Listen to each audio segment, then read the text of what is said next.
The Mornington Peninsula creative community is still reeling after Council voted to cut $480,000 in targeted arts funding.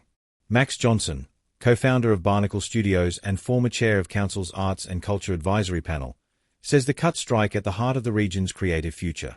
There's this fledgling economy and young makers and small business owners who need that support to get up and running. It's not about established businesses or established streams of funding. It's that really early, tentative place that people are starting from. That's where the effect is going to be felt the most. Johnson further says, the decision was made without adequate consultation and during a time when no advisory panel was in place. With the scrapped funds now folded into a broader, more competitive pool, Johnson argues that it is far less accessible to local creatives. Is that there hasn't been adequate community consultation to the people who are affected by the change.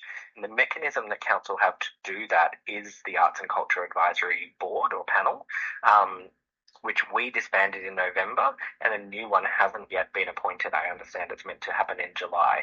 So this change to the budget has happened when there is no mechanism in place to effectively consult the creative community, the arts and culture community, and that's where we've seen the funding slashed from Willa Moraine, from the Arts and Culture, Development Fund.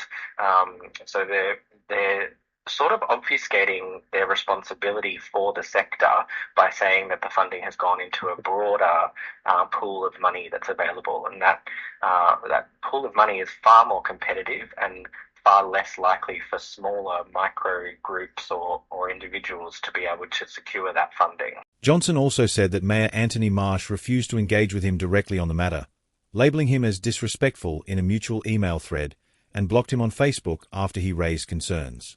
He further claims the mayor then sought out his LinkedIn profile to publicly reference past sponsorship received by Barnacle Studios, an act Johnson views as a deliberate attempt to discredit his advocacy rather than respond to the core issues. Anthony Marsh, the mayor, has previously in that email chain intimated that I was inflammatory or disrespectful because of my continued advocacy. He has refused to engage. He has said in the group that he would no longer engage with me on this topic and that he wished me well for my advocacy.